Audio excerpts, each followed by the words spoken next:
Welcome to the show. Well, the applications are in, the interviews were held, the votes were cast, and now we have a brand new county commissioner. Ken, what can you tell us about our latest unelected official? Well, he's a lifelong Hancock resident. Former branch manager at CMB Bank. Tremendous amount of financial experience. He also happens to be Terry Baker's campaign treasurer for his congressional campaign. I don't hold that against him.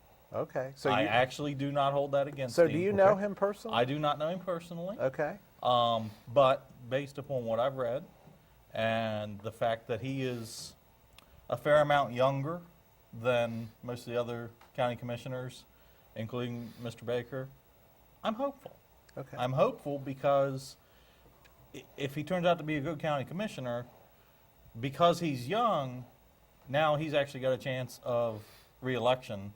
I think probably a lot better chance of re-election than Spong would have had, even had he been a good county commissioner. I agree with that. I mean, I've met him once at Terry Baker's function, and he's a very pleasant guy, very intelligent, and then, of course, he has 3 degrees, and, of course, he went to Frostburg University. I think he will represent Western Washington County very well. Right. And he served on the Hancock Chamber of Commerce up there as well. So I think they actually did something right this time. They actually got a really good candidate. What do you think about the Baker connection? I think it's a good connection. I mean, I like Terry Baker. I mean, he's a humble guy, and it's everybody's each of their opinion their own. But I think that was probably a good stepping stone for him, and probably got him where he was known in the Republican Party. So, he got his foot in the door. Yeah, I'm not concerned about the Baker connection. I'm really not. Love Terry, hate him. It doesn't matter because from what I can tell, they actually went to him to bring him on board to the campaign because of his financial experience. Right. Now, I reached out, I talked to a member of the Republican Central Committee earlier today. I just want to say this, did you interview all 12 applicants? The answer was yes. Good. Okay, which is good. That's a positive step. And I said, what was the difference with his interview? He says he came in, he was energetic, he was knowledgeable about issues that pertain to the county as our Central Committee recognizes. I said, okay, the really big question is the Terry Baker connection. And this individual told me, he says, I reached out to all the county commissioners. 2 county commissioners refused to even provide any insight whatsoever. One of them was Terry Baker. He talked to Terry Baker, and Terry Baker says, I don't want to have any influence over this decision. I'm just going to stay out. Okay? And I'm going to take the gentleman at his word for this. Right. A couple other, everyone that I've spoken to has been real positive regarding, okay, which I think is wonderful. My only concern is we have 5 commissioners that are west of I-81, and the majority of Washington County population is east of 81. And I'm not saying that they can't recognize what's on the eastern side of 81. I'm just think it's a little lopsided that we have 5 out west. But I do like the fact that he's young. One of the questions that they had during the interview process was, what's your plans in 2018? Would you run? Where are you going to head with this? And he already laid out a game plan of where he wants to go. Good.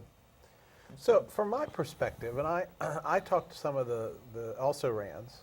I didn't talk to Mr. Kiefer, although I friended him on Facebook, and he accepted my friend request. He which accepted was- mine as well. There you which go. is better than Woody Spong did. But that's another story. But I would say that the overwhelming takeaway for me was that in the opinion of those who might not have been chosen, who weren't chosen, there still were some key questions that they thought hinged, the decision hinged on. And they feel like that was a little short-sighted. Having said that, I've not found one person that has anything bad to say about Mr. Kiefer. And like those at this table, it sounds like everyone is cautiously optimistic at very least. Right. And I'm some are just hopeful. happy. I'm hopeful. I don't see any negatives at this point. Like I said, I'm willing to put aside the whole Terry Baker connection. I don't think there was actually any influence there, and I really think that he probably will have some differing opinions from Terry Baker. Henry, given the, go ahead. Okay, well, one of the things, the Hancock Library, Terry Baker and Wayne were on different sides of the opinion poll on that. There you go. Okay, so I think he's going to be an independent thinker. You know, is he going to be conservative? More than likely. I certainly think with our Republican Central Committee, that's what they look to appoint. But he is going to, I think he's going to be a unique voice there. He's not going to look for cover. I think he's going to speak intelligently and be knowledgeable about what's important to our county.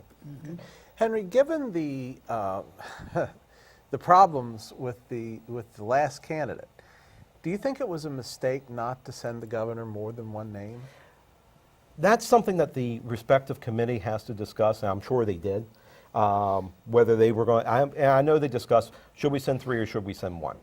And they felt so confident in this one individual that they felt that that was all that was needed to be submitted.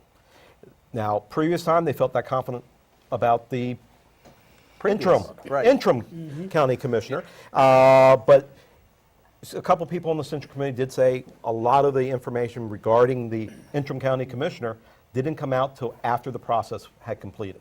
They weren't made aware. And Wayne Kiefer already went through this process before. He was interviewed back last year when the position was open. So he's a second-time person through this interview process. So maybe he had a little bit of a leg up on the other competition going in there. But at the same point, they gained more knowledge of him. I think it's a good choice. It's up to the governor at this point. And I understand the Central Committee's position saying, if we send you 3, then essentially the governor is doing the vote of who is going to represent Washington County. It really should be our job as the local Central Committee to do so. And you know, I'm going to say this, you know, Governor Hogan, he can request 3 names all he wants. The Maryland Constitution only requires we provide 1. I get that. So, but you know, here's here's the other reality. These guys didn't do such a great job last time. So sometimes you have to propitiate for past sins. My other question, Mr. Mills, do you think that there's going to be undue scrutiny on this new candidate based on the problems with the former one? You know, I think there's some forgiveness there as well. I don't think there's going to be because of Sprong, what he did. But I think with Mr. Kiefer, I think they're going to see his record once they vet him through all the processes. I think they're going to say this guy's flawless almost. I mean, he's going to be a really good candidate. I mean, what I know about him and his personality, he's a good guy. I think people are willing to put the past with the past. Well, and you know, I friended him on Facebook. I saw 0 buckwheat memes. What else do you so, need? you know, there's a step in the right direction. And he's not and he's being smart about how he compares spreadsheets, right? Okay. But you know, the other thing I found out is that he's worked as a foster parent in the past. So you know, this is an individual who really cares about his community that's involved. For a young man, he's got a lot of experience in a lot of different areas. So that is reason to be optimistic. So that's a good thing. Well, I'm going to take the last word on that. Up next on the flip side, underage drinking in Maryland. Are parents to blame? We'll talk about it in 3 minutes. Stay with us.